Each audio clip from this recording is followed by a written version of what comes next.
Welcome to the Good Karma Sport Fishing Podcast. I'm your host, Captain Ryan Van Fleet. Hey guys, thanks for tuning in.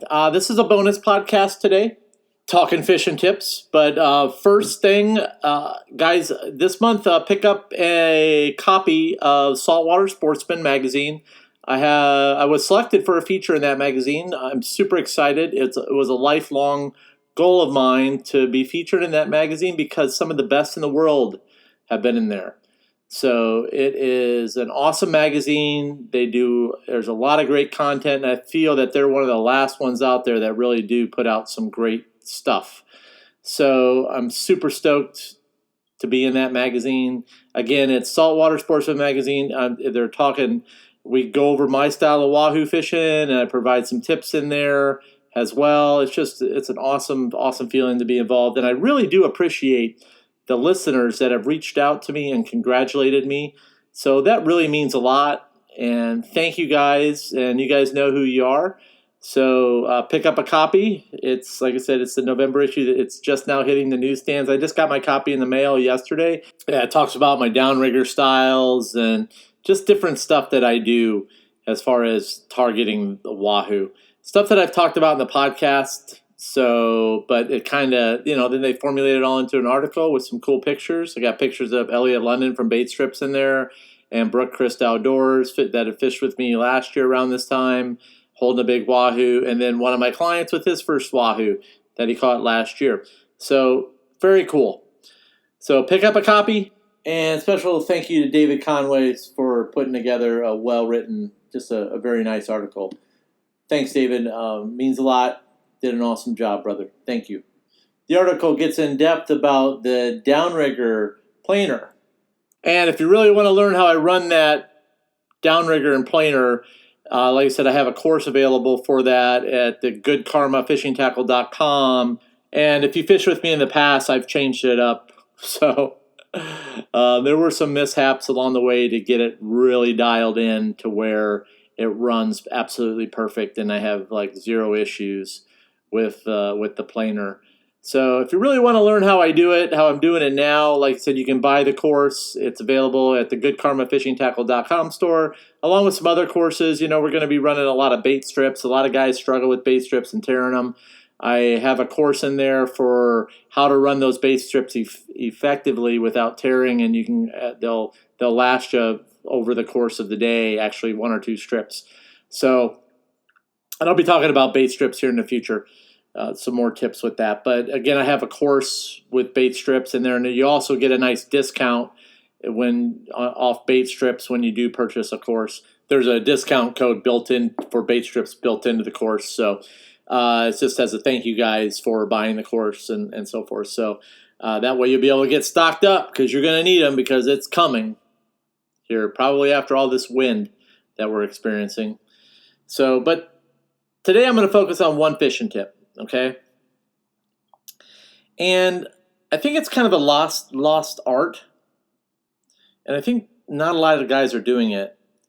So last week I seen a comment in the group about somebody that they missed a fish on a rig ballyhoo while they were Wahoo fishing last week. And he said that he heard the line run off and then there was nothing left. And then after that, there was like, okay, what did you do? So I'm going to walk you through a scenario that happened to me on that same day. So the bite pattern right now is tricky. The fish have been mostly around the Dwayne and Bibb wrecks, along with every other fisherman in the Florida Keys, including spear divers. So the fish are not going to react the way you think they're going to react. Now, those fish are biting on the high tides, and the tides have been kind of backwards lately.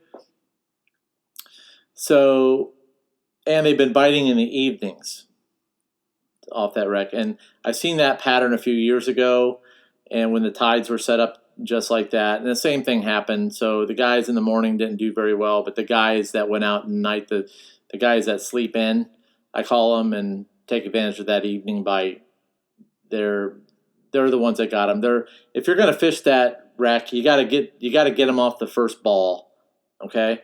And you got to get them, like I said, they'll bite in the morning and they'll bite again in the evening. So it's a notoriously good spot for wahoos this time of year, and they stack there.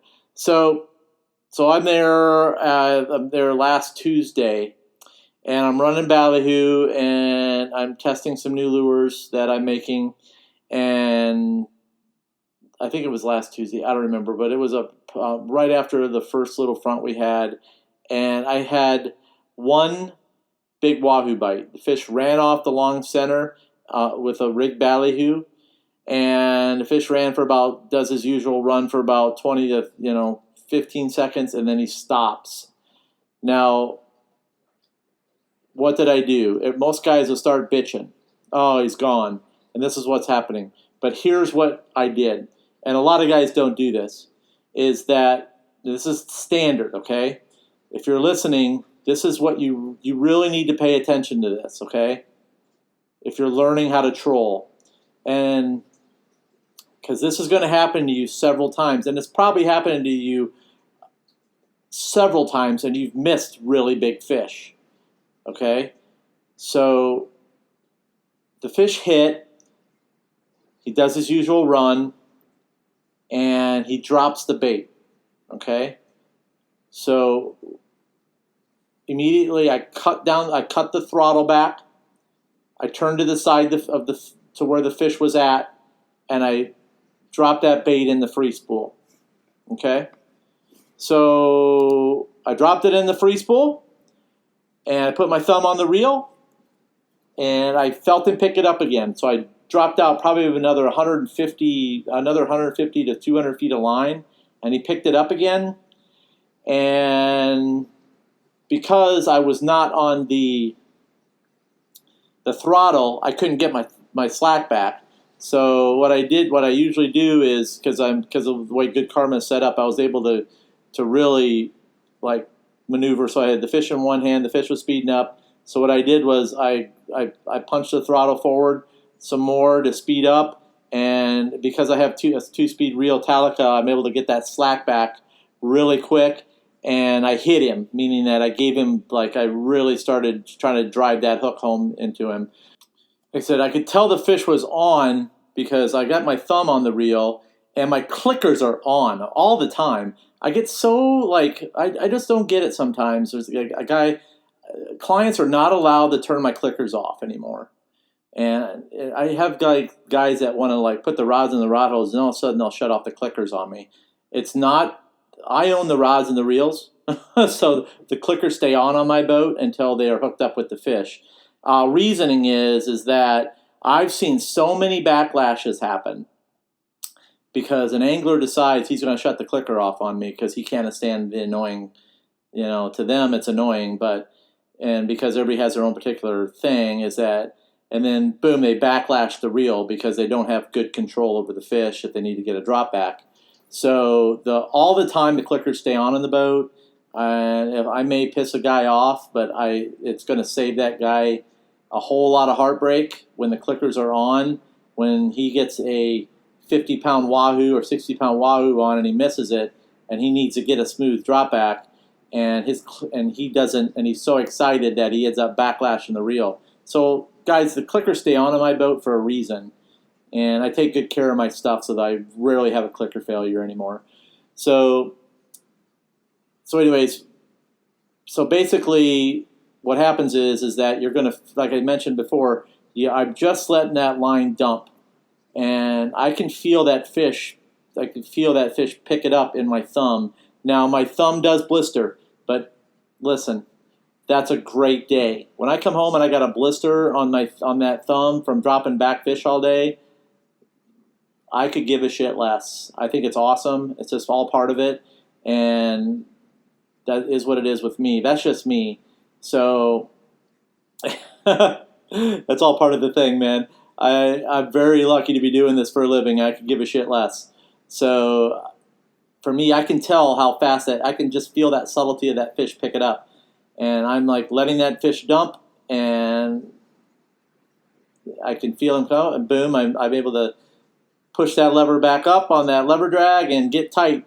That's another reason why I fish two-speed reels is because I can get that slack back really quick, and then I'm able to, when you get tight on him, you need to hit him because, like I said, you've had all that slack and that fish just came back and you just grabbed and dog boned it on you. So you really need to get it back. And then you really need to try to hit him, and then you need to get that throttle going back on the boat. So that way you can get all that line back. And then you do the deed, man. So you bring him in. Now, if you're fishing with two guys, one guy needs to be designated the reel guy. So what happens is basically it's the same thing. The guy, if the fish misses the bite, your wheel guy has to turn towards the fish side of where he missed it, and you need to start dropping back. Remember, wahoo are pack hunters. Okay, if that fish isn't going to eat it, another fish is going to come along and eat it. Okay, they're fired up at that point. You still are going to have a little piece of ballyhoo on there, and they're going to eat the lure. So what I like to do is that if I miss one, I'm dropping back on my corners as well. So those reels are going in the free spool as well because that's where the pack is at. They're back in the back. So what you want to do is you want to get your baits back there by them, and I'll start. Everything goes in the free spool. Okay, my drags are set accordingly to where they will not backlash, and everything's tight. So and that's how you get multiples. If you always got to have some insurance rods back there. So that's another really big mistake I see guys doing is that they're not trying to get hooked up with other reels. You got one on, you better start dropping your other one back to get hooked up. So especially when it comes to wahoo fishing. So just a FYI on that. Now I also do this with my halcos as well. So if I not just dead bait, if I miss a fish off a halco or off an artificial, I do the same thing. It's getting dropped back. Okay, so what if he picks up the bait, he eats it, and then he drops it again?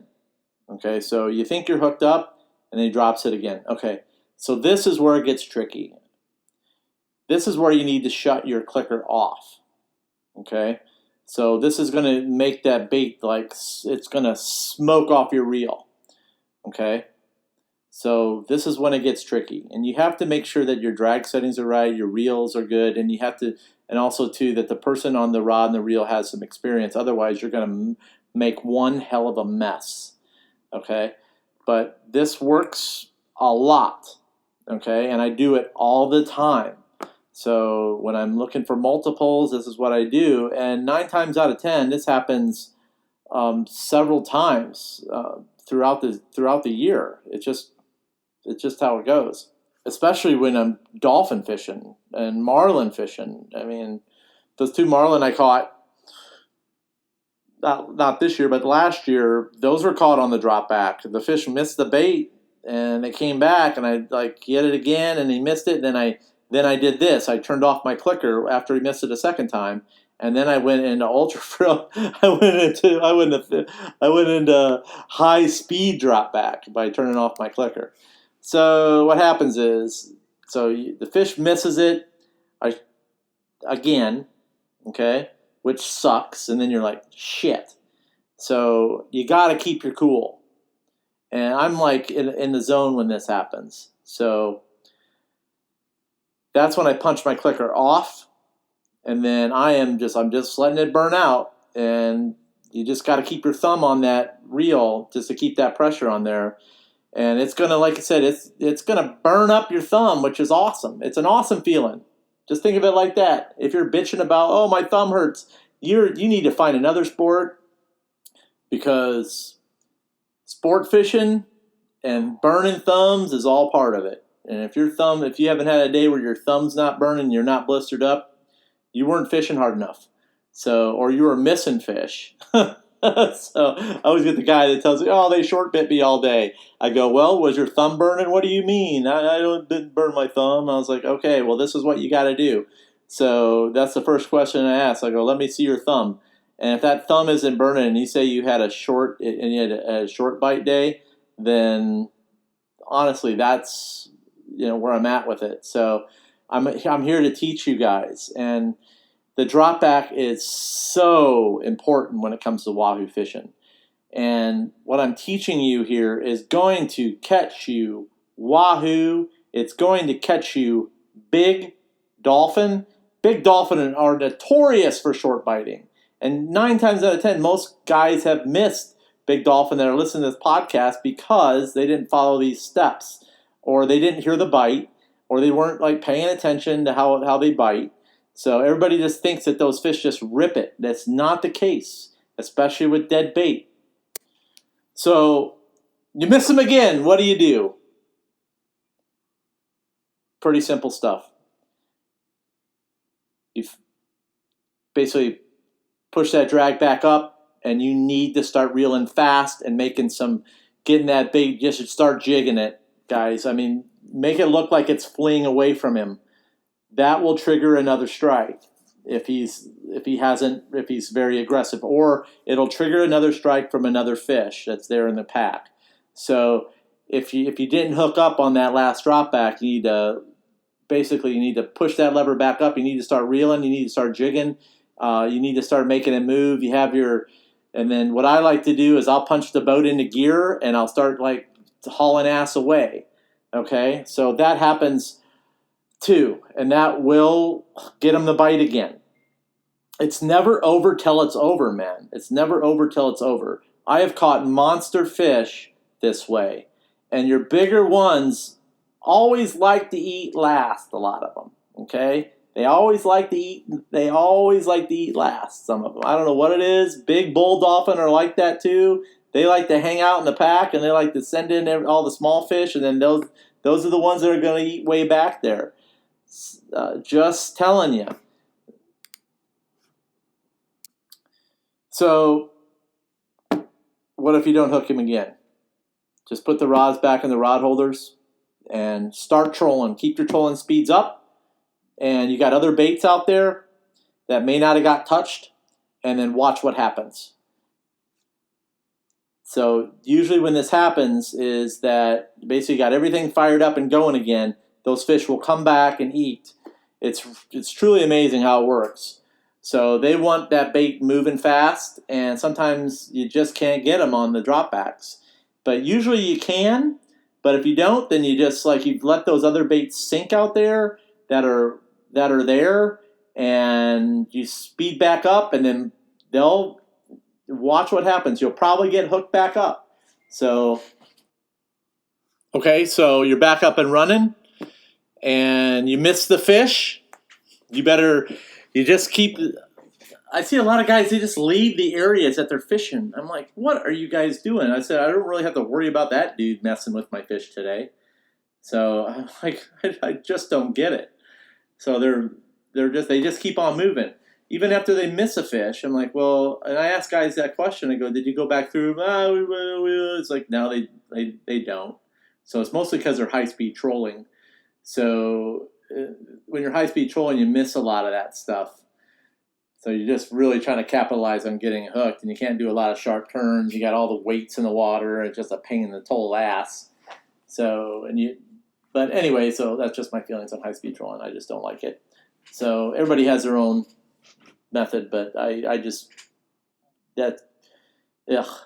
So anyway, so you get that bait back in, and you got your other baits back out, and if you haven't been bit already, you get that bait changed out, same lure. You should have backup lures ready, all ready to go, already rigged up. You should have at least 3 to 4 of each style of bait that you're planning on ready to go into coolers, ready to roll, and then you fire it back out on that rod that you missed it on, and then you make your turn and you go back. And you work the shit out of that area, okay? And 9 times out of 10, if those fish are there, if you did it fast enough, you're going to get rebit, okay? So that's how it works. And if you have a really good captain, he hit the mark of where you got the bite, so you can work that general area or general ledge, and then figure it out.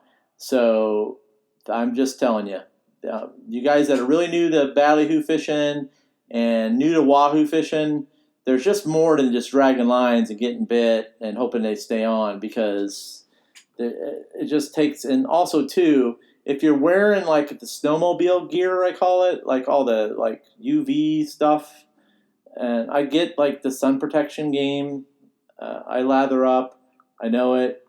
But if you're wearing like bulky gloves, if you're wearing a like full cover garb face thing, you're gonna miss a lot of bites because you can't hear your clickers now, and your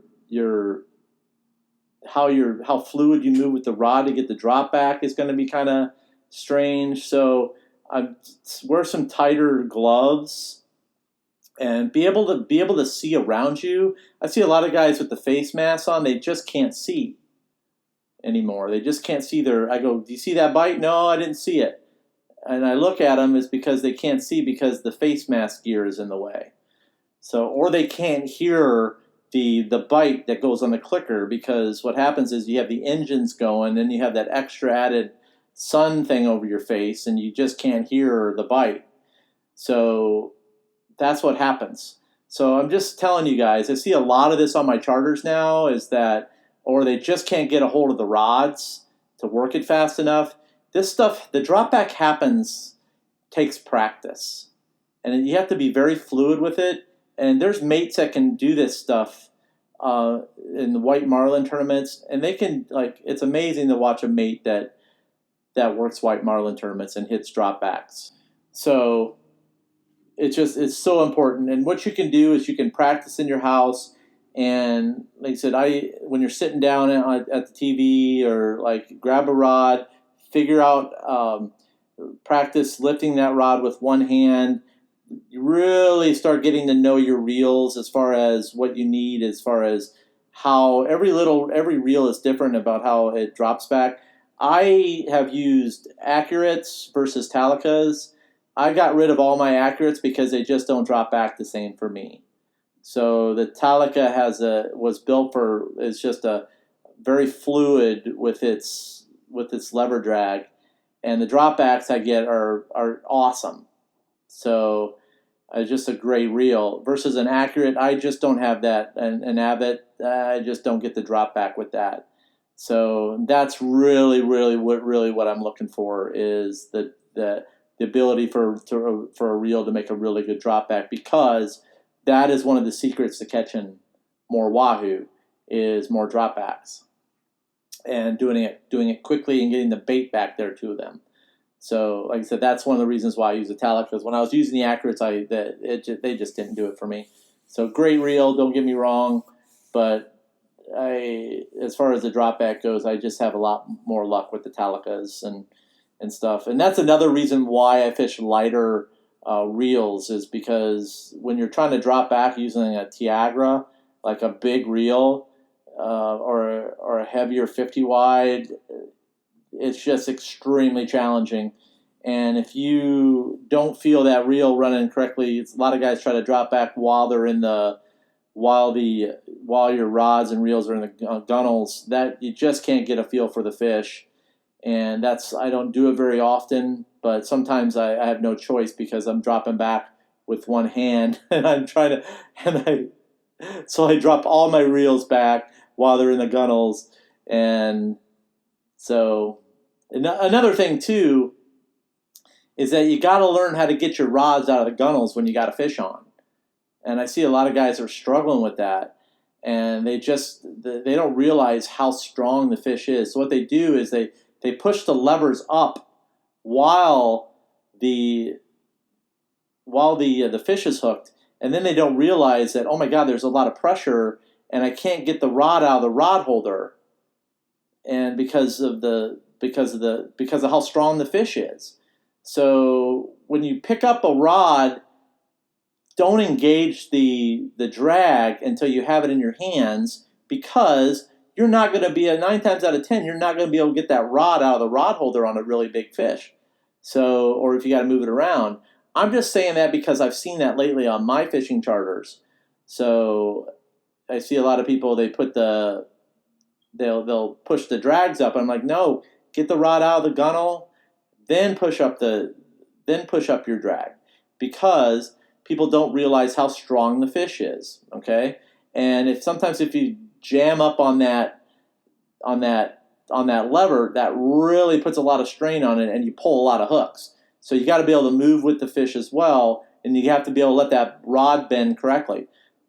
So that's just some tips today, guys. I know I talked a little bit. I know I talked a lot, but there's a lot of nuggets in there for you guys. You need to practice to drop back, okay? I'm going to be talking more about that here because I feel it's something that I haven't talked about a lot, and I feel a lot of guys need to learn it, live it, and learn to love it, and be one with your reel, man. Be one with your reel. Guys, thanks for listening. I really appreciate it. It's a rainy week here, so I figured I'd put out this little podcast for you guys to start getting you guys ready for that Blue Moon Wahoo bite, which we're going to have. If the water quality is good, it's going to be probably a pretty outstanding bite. So I might do a little mutton snapper fishing during that because I've got all year to catch Wahoo, and I really, really, really love catching muttons and big groupers. I love those fish just as much as I love Wahoo, just to let you guys know. I love catching anything now. Like I said, I do a lot of Wahoo fishing because it puts smiles on my clients' faces when they catch their first Wahoo. But I really, really, really love the bottom fish. I really do. It's just something about it. It just reminds me of when I was a kid, and I just love it. So to me, why I'm saying this is that I get asked a lot about my favorite fish. It's pretty equal right now between groupers, muttons, mutton snappers, or any kind of snapper. To Wahoo. Dolphin are low down on my list. Like I said, I've caught enough of those, and they are a great fish, but it's just, to me, that fishery is changing, and I'm very happy that I don't do a lot of dolphin fishing. And I catch them a lot, but it's not my priority. I'd rather catch muttons and groupers and yellowtails, sailfish. I love the sailfish. I just don't get a lot of people that like to go sail fishing anymore. It's kind of getting to be a lost thing with people, which I don't understand because it's just a great game fish and it really challenges you as a fisherman to get better, especially with the drop back. I think that's what's happening out there is not a lot of people are sail fishing, and sail fishing that drop back is so important. Something I'll talk more about in the future. Thanks again for listening, guys. Follow me on Instagram. Good Karma Sport Fishing _FL_keys. Get involved with my Facebook group, the Good Karma Sport Fishing Podcast Facebook group. It's a private group, so you have to fill out all the rules to get accepted to the group. And check out my tackle store, the goodkarmafishingtackle.com. It's mostly affiliate stuff in there. Use my tackle site to show support for Good Karma Sport Fishing for the content that I put out for you guys.